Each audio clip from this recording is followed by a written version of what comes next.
Hi నమస్తే, నేను మీ సోనియా ఆకుల. Big boss ప్రేక్షకులు ఎంతగానో ఎదురు చూస్తున్నా సోనియా ఆకుల ఈ వారం బిగ్ బాస్ హౌస్ నుంచి బయటికి వెళ్ళిపోతూ ఉన్నారు. ఎంతమందికి సోనియా బిగ్ బాస్ హౌస్ నుంచి బయటికి వెళ్ళడం ఇష్టమో అంతమంది ఈ వీడియోకి లైక్ చేయండి. బిగ్ బాస్ హౌస్ లో లాస్ట్ ఆప్షన్ గా సోనియా ఆదిత్య ఓం ఉన్నారు. బిగ్ బాస్ 4th వీక్ లో ఆదిత్య ఓం ఎలిమినేషన్ అవ్వాల్సి ఉంది.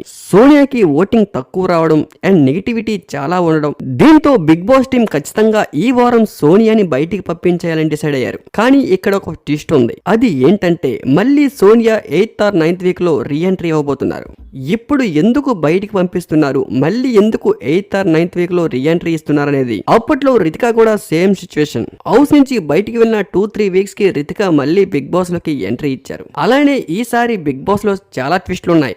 వైల్డ్ కార్డ్ ఎంట్రీలు, సీక్రెట్ రూమ్లు, ఎలిమినేట్ అయిన వారు మళ్ళీ రీఎంట్రీస్, ఇలా చెప్పుకుంటూ పోతే బిగ్ బాస్ హౌస్ లో ఇక చాలా కంటెంట్ ఉంది. బిగ్ బాస్ స్టార్ట్ అయ్యి దాదాపు ఎప్పటికే 4 రోజులు కావస్తూ ఉంది. ఇప్పుడిప్పుడే గేమ్ హీట్ పెరుగుతూ ఉంది. ఈ టైంలో సోనియా బయటికి వెళ్ళడం అంత కరెక్ట్ కాకపోయినా కూడా సోనియాపై ఆడియన్స్ కు ఉన్న విపరీతమైన నెగిటివిటీ వల్ల సోనియాని ఈ వారం బిగ్ బాస్ నుంచి బయటికి పంపించవలసిన అవసరం వచ్చింది. కానీ బిగ్ బాస్ టీం ఆలోచన ప్రకారం ఈ వారం ఆదిత్య ఓం ని బయటికి పంపించేద్దామని డిసైడ్ అయ్యారు. కానీ ఆడియన్స్ ప్రెజర్, విపరీతమైన ఓటింగ్ రావడంతో, ఆడియన్స్ నుంచి విపరీతంగా కామెంట్స్ రావడంతో బిగ్ బాస్ టీం ఈ వారం బిగ్ బాస్ హౌస్ నుంచి సోనియాని బయటికి పంపించాలని డిసైడ్ అయ్యారు. దీంతో సోనియా ఎలిమినేట్ అయిపోయారు.